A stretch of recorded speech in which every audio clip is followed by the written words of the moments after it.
Would you share with us a few examples of what it means to care about people in a very real way in a business? Yes, I can give you some examples, Al, about this whole issue and responsibility of raising the question of God, and then how it was played out, as well as touching about some of the things you asked earlier about leadership.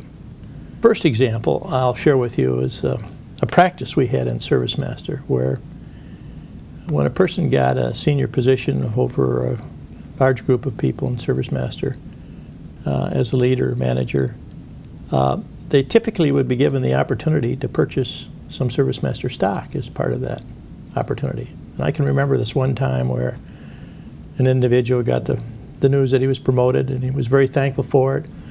He called me and he said, "Bill, we've talked to my wife about it. We're ready to move." They had kids. They had to move from the east to California, big move for them. He said, "But there's only one thing that's bothering us. We don't know if we want to buy any more Service Master stock."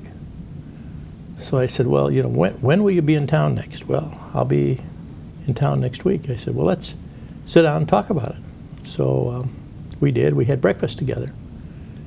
And he said, "You know, we might have to borrow some money to buy the stock, and we just don't feel comfortable about that." And I said, "Well, here, let's take this napkin and draw a little T account, your balance sheet, and see what's on it."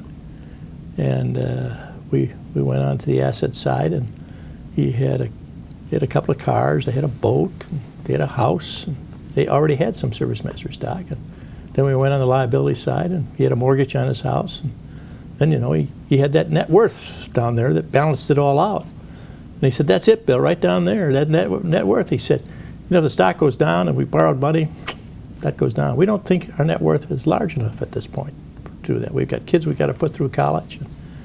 And so I looked at him, I said, "Why haven't you put all your debts on your balance sheet?" He said, "Oh, Bill, I've been honest with you. I've told you everything that we owe." I said, "Well, let me ask you some questions.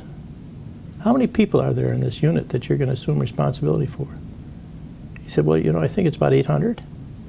I said, "A year from now, is there going to be room for 900 people in that unit or 700 people in that unit? Does your leadership have anything to do with that? How many of those people do you think are the principal breadwinners in their home?" "Well, maybe 60%, 65%. I said, "Are they going to get a raise next year? Or are they going to get a decrease in their salary? Does your leadership have anything to do with the answer to that question?" And then I got into the more softer subject. I said, you think any of these people in your unit have some difficulties in their marriage or some problems with their kids? Are they going to come and talk to you about it? Some of them may be even spiritual problems. Are they going to talk to you about it? Or is that just something you don't talk about in work? Or you sure don't talk about it to the boss? He's got nothing to contribute to it. Is your leadership going to have anything to do with the kind of people they're becoming, not only in the workplace, but in their home? And I said, you know, I could go on for the next half an hour and raise many other questions about your touching these people. But if you're telling me that all these questions are irrelevant, then you're also saying we don't need a leader. It's going to happen. Whatever happens is going to happen. But this gets back to a leader has only one choice to make, to lead or mislead. Right. And I said, you know, the responsibility you've assumed, what Max Dupree refers to as the posture of indebtedness you've assumed as a leader to the people, is much larger than anything you've put on your balance sheet. And if you don't want to assume that debt, that obligation to the people, don't take the job. Mm. Did he take the job? He took the job. And after a while, he thought about it and bought some Service Master stock. That's a great illustration.